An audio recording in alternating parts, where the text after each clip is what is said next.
So here we go, 150 years, the sesquicentennial, and as promised, we're going to do all sorts of things that's going to be really exciting over the course of this season as part of this celebration. We're starting off with the idea of pilgrimage, on being on a journey. So the people of St. James, we've absolutely been on a journey for 150 years. From the time that the church burned down in the Great Chicago Fire, praying to God, praying with one another, trying to determine how do we move forward from this, right? I mean, all of us have probably at some point in our lives faced some kind of adversity and probably been wondering, how do we move forward from this, right? What's the next step? How do we do this? And so we're living into a tradition of a whole people of God at St. James that walked that journey for 150 years, but by faith, right? They didn't know, right? They didn't know what the next best course of action was going to be. All they knew is that they had to walk faithfully with one another. And so we're going to start off with this idea of pilgrimage.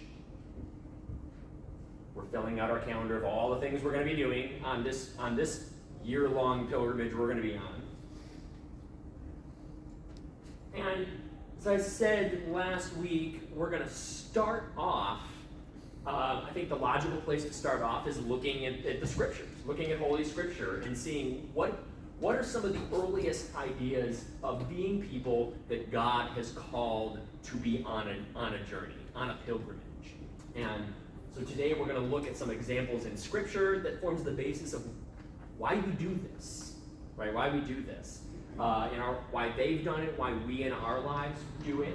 Whether that's physically the actual pilgrimage that some folks are going to be going on this year to Spain on the path of St. James, the St. James, versus, and including this idea of the journey we're on here today. So that's a good place to start. The pilgrimage, the idea of a pilgrimage, first to start off with, a pilgrimage, as I'm referring to it, it's not just the same as just a trip. It's not just a synonym for going on a trip, right? There's a special connotation to it. And pilgrimage, really what it's referring to is the idea, it usually refers to going to a sacred place or a holy place. A holy place means a place that's been set aside for a special purpose, right? This is not just going on a journey to the grocery store. There's a place that we've said, this place we're setting aside, we're marking this as a special place. And we're going to be on a journey to there, from wherever we live, from our homes, from our families, on a journey to this special place. It's meant to have some sort of act of personal transformation. We often say of pilgrimages, it's not about the destination, like we're picking a destination to go to, but it's meant to be about the journey. It's about what happens to you on the way there. It's like a walking embodiment of the idea of this journey. And if we're doing it well, if it all works out as it's supposed to, hopefully we come back different because of this journey that we've gone on. Hopefully it has some impact on our lives. Either changes the way we think about ourselves or our world, or we think about our relationship to God differently. It should have some sort of transformational effect. And we've incorporated that. That's the idea of what a pilgrimage is. And then the idea is we've incorporated that into our devotional traditions. You'll see a lot of people as part of their spiritual life. Part of their spiritual life may be prayer. It may be coming to worship on a Sunday morning. Part of their spiritual life might mean tithing, right? It might mean feeding the hungry. Part of their spiritual life might be starting with morning prayer every morning as part of your daily discipline. But for many people, part of their devotional life is this idea of going on pilgrimages. And this isn't unique to just Christianity. I mean, there's lots of faith traditions for whom the idea of there being an annual tradition. There's an annual pilgrimage I go on to the Holy Land. Say like the Hajj, right? I go to Mecca. At least once in my life, I'm supposed to go on this trip to Mecca. And then there's certain Muslims they'll make a big point of saying, every year we have a tradition of we go on our annual pilgrimage to Mecca. You have to have certain means to be able to do that. But that's kind of a corollary to,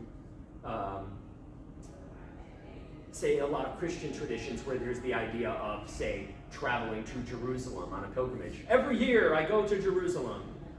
I don't go to Jerusalem. But for some people, it's part of a devotional practice.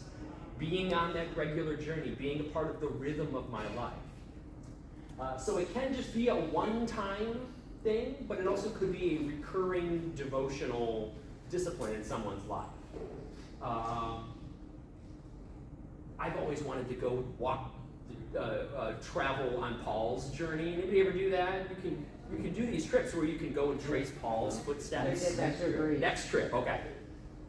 That sounds like a really neat idea of a pilgrimage to me, to be in that space and to kind of travel where he traveled, to feel what that's. It's one thing to just read the letters, but I imagine, did you find this to be the case? I imagine it's meaningful to be like, oh, this is his journey. This is where he went from village to village, from town to town, when he was writing these letters. We were supposed to go to Israel, and that was when the October, like a couple days after the October 6th, and so this trip pivoted to Paul's journey through Greece. Okay. Yeah, it was a good visit. It was really good. Neat, very neat. Well, someday it's on my bucket list. Yeah. That's. So we're going to look. That's what we're going to do today. We're going to look at just a couple of examples for Scripture. If we zoom right through it, we'll see if we can get to I got 4 examples that I pulled from the Bible, and there's 4 corresponding passages of Scripture about where we build this idea that a pilgrimage is a thing we could do or we should do. One of the earliest examples of that we see in the book of Genesis. So this is the first reading. It's two-sided. So there's a side that starts with Genesis at the top. And there's a place in the Holy Land here. You can see it's right there. It says it's Bethel.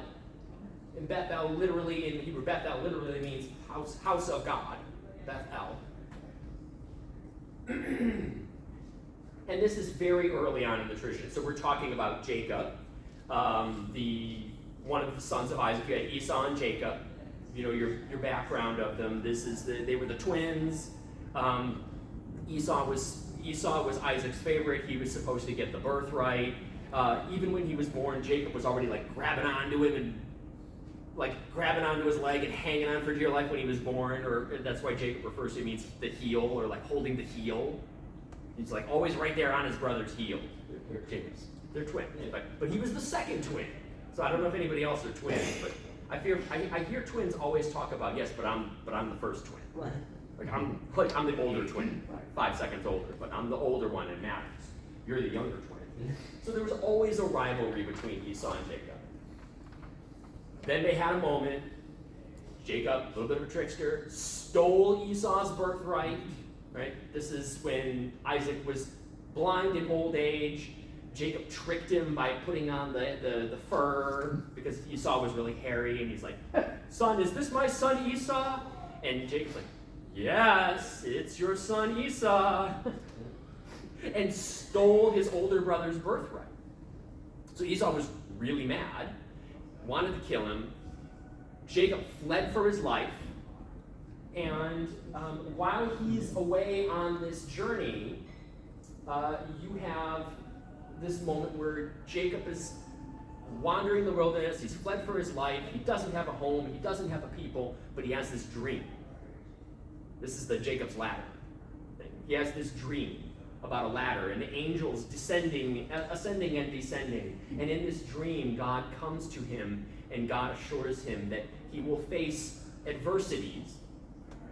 And it's an allusion to the Assyrians will conquer you, the Babylonians will conquer you, the Egyptians conquer you, even Esau's family may come after you, but you will not be destroyed. You will prevail because you are my people. I see you, you're known to me. You will survive, you will prevail. That's very much, I hear that. I like that. Yeah, St. James, we will prevail. We will face adversity and things like the fire, but we will prevail. God is with us. So he has this dream, And he wakes up, and when he wakes up, he names the spot where he had this dream, Bethel, the house of God. That's where Bethel comes from. So in the passage here it says, "Arise, God said to Jacob, arise, go to Bethel and settle there. Make an altar there to the God who appeared to you when you fled from your brother Esau." And so Jacob said to his household and to all who were with him, "Put away the foreign gods that are among you.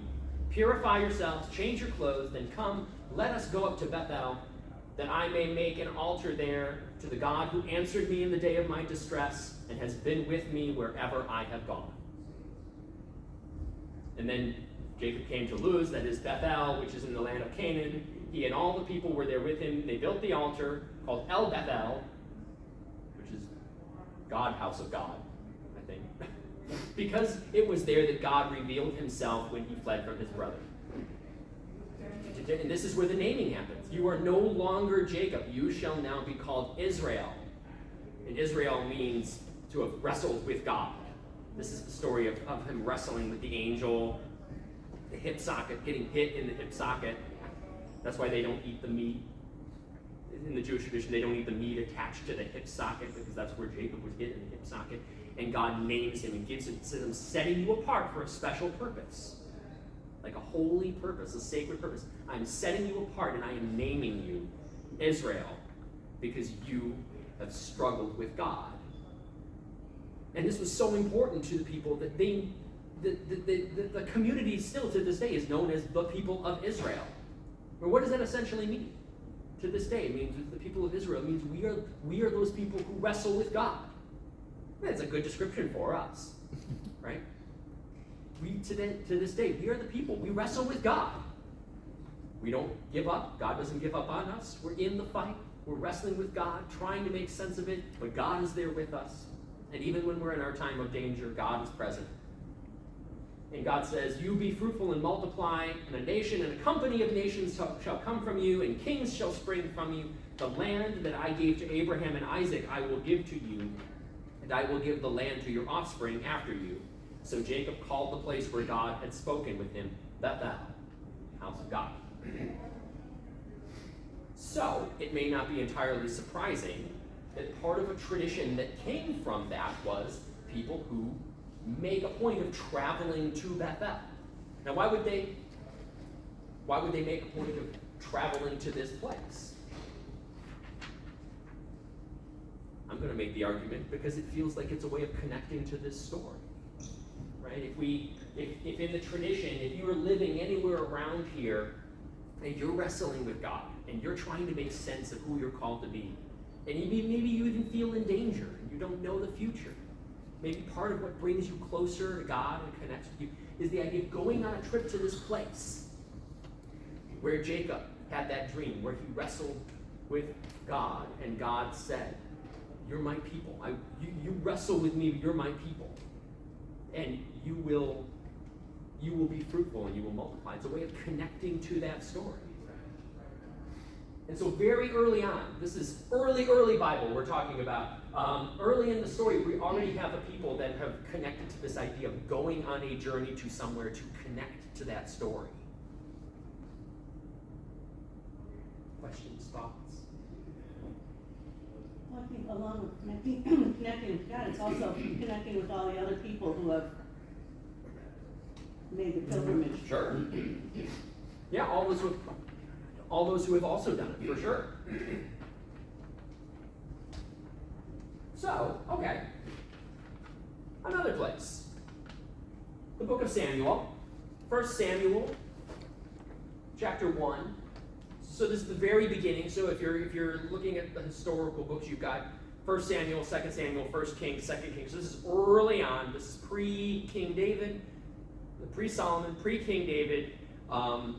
Samuel chapter 1 is even pre-Samuel. This is the story. This is the beginning of the story.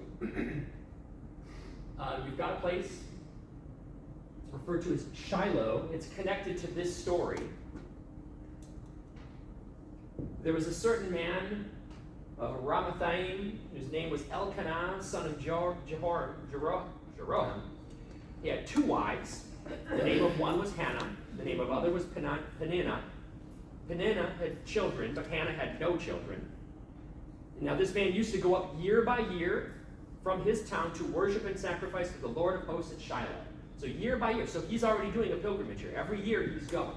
He's got these 2 wives, one of whom has children, one of whom has no children. Every year he goes on this pilgrimage. And while he's there, he meets with the priests.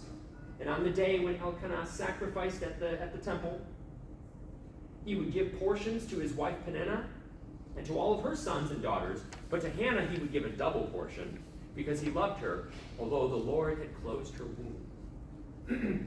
Right? So she had no children. She wasn't having children. It wasn't successful, right? It wasn't. You get what they mean. The Lord had closed her womb. But it's interesting. So he's not giving up, though, right? Elkanah is not giving up. Every year he's still going, trying to pray for this outcome, trying to show favor upon Hannah. After they had eaten and drunk at Shiloh, Hannah rose and presented herself to the Lord, and she made this vow. O Lord of hosts, if only you will look on the misery of your servant and remember me, and not forget your servant, but will give to your servant a male child, then I will set him before you as a Nazarite until the day of his death, and he shall drink neither wine nor intoxicants, and no razor shall touch his head. And in due time Hannah conceived and bore a son, and she named him Samuel, for she said, I have asked him of the Lord. And that's the word Samuel, right? Could be translated as God heard. Like, I've been coming to Shiloh, asking for God's favor, faithfully coming year after year, asking for God's favor, and God heard me. And I had this son, and I named him Samuel. God heard, or I have asked him of the Lord. So again, this is one of those places where people connected to the idea of going on a pilgrimage to meet God. Maybe that's one sense of being on this journey to this place is going on this journey is where I feel like I will meet God. God will hear me. There's an experience of the divine that's happening here. And who hasn't been in a place where you've been feeling like I need God to answer me. I need God to answer me. And we hear this story of being on a journey, and when she would go there, and she would faithfully go there, and when she reached her destination, God was there, and God heard her. And so there's something inspiring about that for people to say, I want to be on that kind of journey, where I faithfully walk to God, and I pray to God, in the hopes that God will hear me.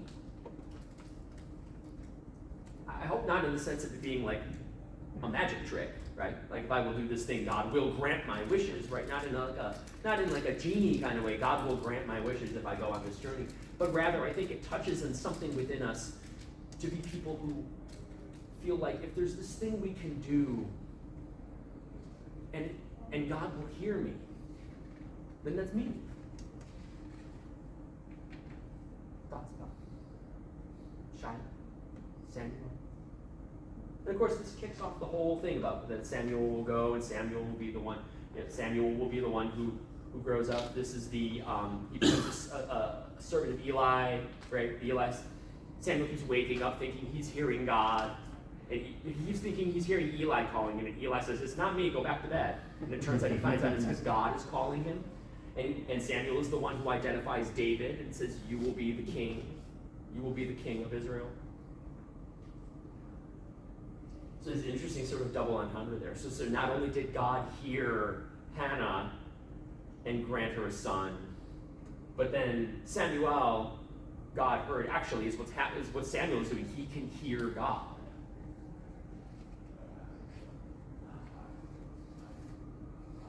So marking that, set apart. Something special happened in this place, and going to it helps connect us to it.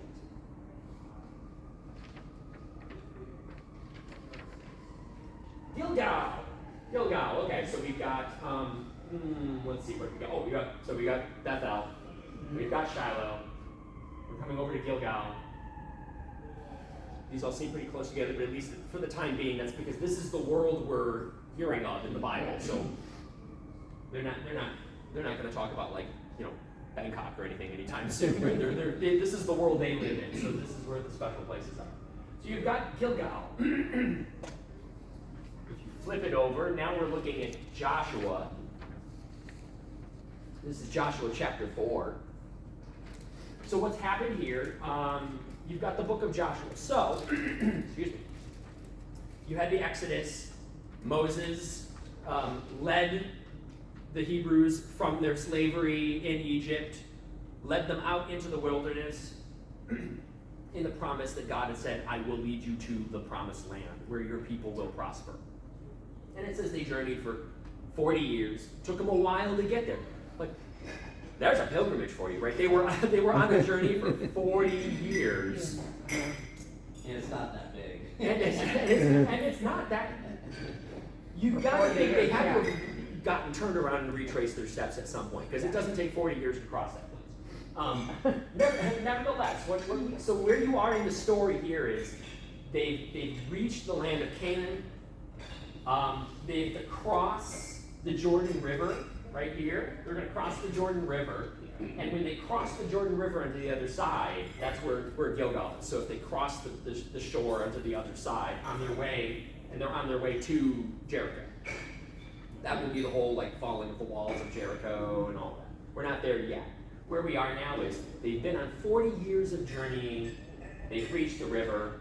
God has said to them, almost in a Red Sea kind of way, God has said, I will part the river and you will cross through on dry land. And while you are there, I want a member of each of the 12 tribes of Israel, right? Whose 12 sons are these?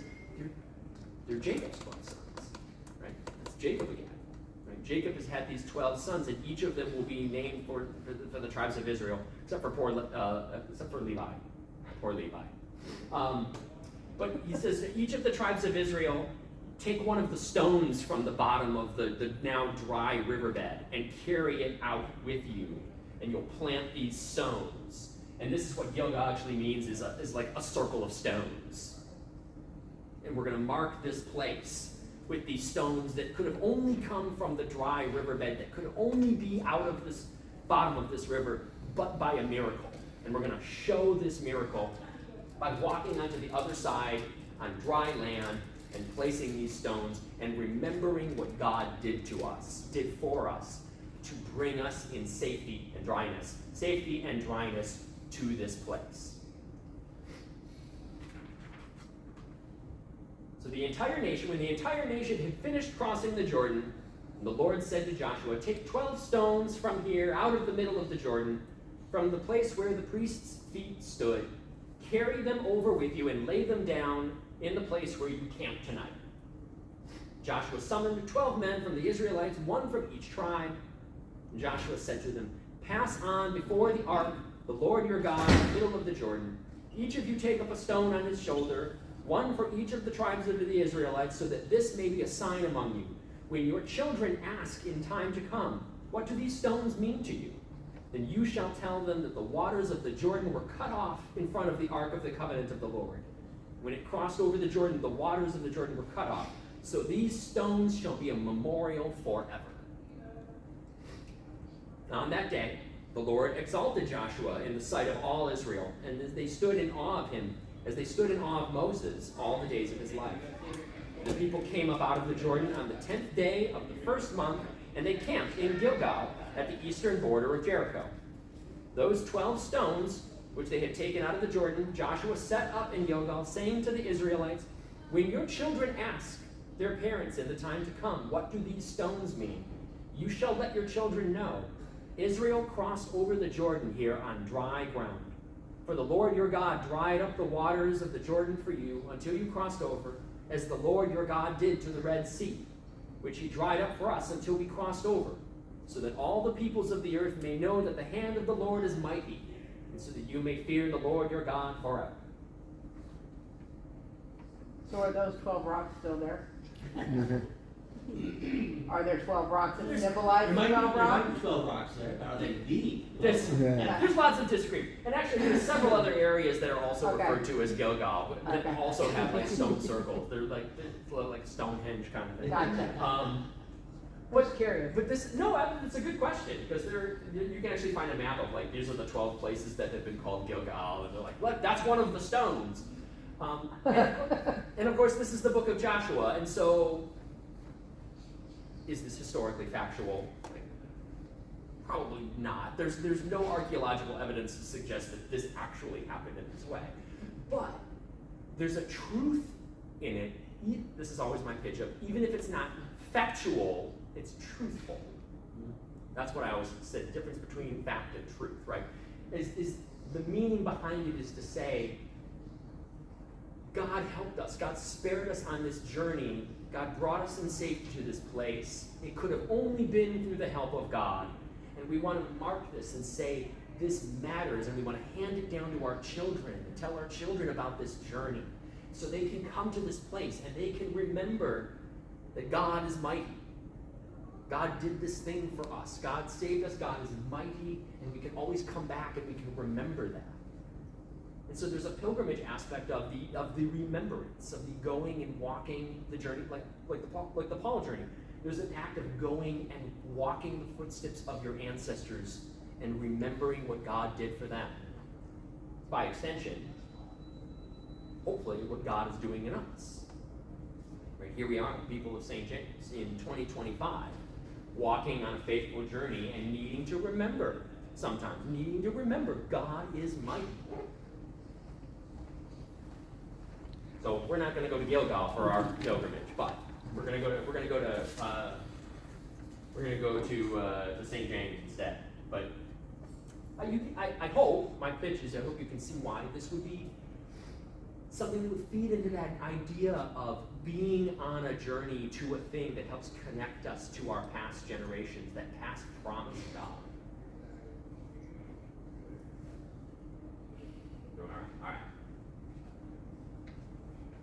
All right, one more. So I figured we gotta go New Testament here. We've done a lot of Old Testament. We gotta do some New Testament. Because by the time of Jesus, you do have an important pilgrimage that is happening, which is the regular pilgrimages to Jerusalem.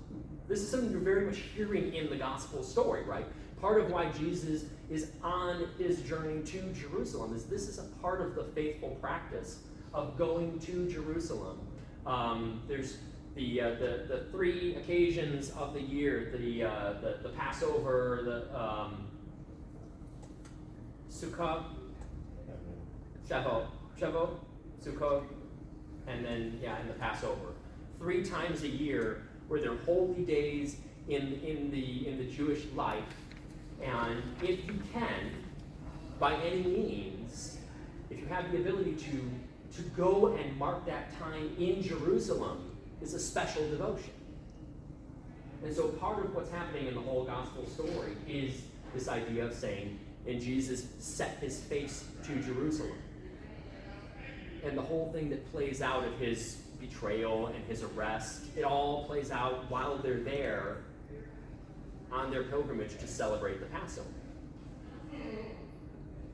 So you've got, there's Jericho, which means Gilgal's like right around here.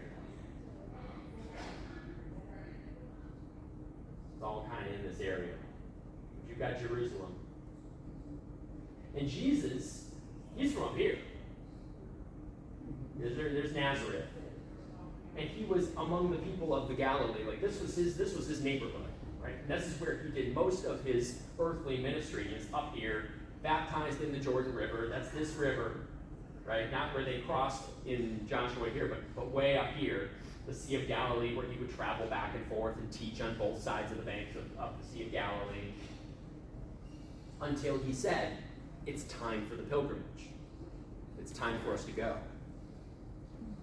And interestingly, Jesus says, of course, all along the way, too, he knows this isn't just any pilgrimage. He knows that this is the pilgrimage. He's not coming back from this one. This is where they travel. They travel all the way down here to Jerusalem to go on to that pilgrimage. If you're reading the Gospel of John, it seems to be implied in the Gospel of John that he might have been doing this annually. John implies that he does it over the course of 3 different years. You see that ministry. The Synoptic Gospels kind of make it seem like it all happened over the course of 1 year. So whether he went to Jerusalem this one time, or whether or not this was part of his regular tradition of bringing his disciples to Jerusalem, it was on the third time that the whole crucifixion happened. Either way, it was on them. So we've got Luke. I grabbed Luke here. And I should have even said, this is important to remember that this pilgrimage to Jerusalem was a regular part of Jesus' life. This was a part of his rhythm of life. It's in Luke. Yeah, it's in Luke. Luke chapter 2. That's the one where Jesus disappears on his parents, right? His parents, they go on their annual pilgrimage to Jerusalem. First, they go after he's born. They go after he's born for his naming and for the ritual cleansing of the woman after she has given birth. She has to then be cleansed afterwards. He is named. Later on, they are on this journey again, and that's when he's a young boy. And it says they've gone, like, I forget how many days. It's like 7 days. Like they were 7 days on their way back before they turned around and said, "Has anybody seen Jesus? Where's Jesus?" And they turn around, and he was still in Jerusalem teaching with the scholars and the teachers and the elders. And this was the infamous, "Jesus, you freaked us out. What are you doing?" And he said, "Well, didn't you think I'd be in my Father's house? Like, where else would I be?" Right? Mom and Dad. Of course I'm in my Father's house. So even from Jesus' birth and through his young time, the journey to Jerusalem was a regular part of the rhythm of his life. So this wasn't, by the time he's doing it this time, it wasn't the first time he had ever been to Jerusalem. Here, Luke 9, when the days drew near for him to be taken up, he set his face to go to Jerusalem. He sent messengers ahead of him. On their way, they entered a village of the Samaritans to make ready for him. Makes sense, he's passing through. Have you ever wondered why is he stopping at the Samaritans? It's because he's on his way through. But they did not receive him because his face was set toward Jerusalem. There's animosity between the Samaritans and the Judeans at this time, right? And so there was a little bit of you could see a little bit of a sense of, he's on his way to Jerusalem, asking, can he stop somewhere? And the Samaritans know, oh, you're not one of us. You're on your way to our rivals, are those guys we don't like down there. No, you can't stay with us. When he was not received by them, James and John came and they said, "Lord, do you want us to command fire to come down from heaven and consume them?" A little bit of animosity both ways. Right? Yeah, nice Christian. Right? But this is an important moment. Jesus comes to them and is willing to extend himself to them. And even though they don't extend the invitation back, even though he puts out his hand like to shake their hand and they kind of slap it away, Jesus doesn't then turn that into a fist and say, "Okay, well fine, then I'm going to pop you in the nose," right? He doesn't do that. His disciples come to him and say, "They've insulted you. Should we send them, should we burn the place down?" And Jesus says, "No."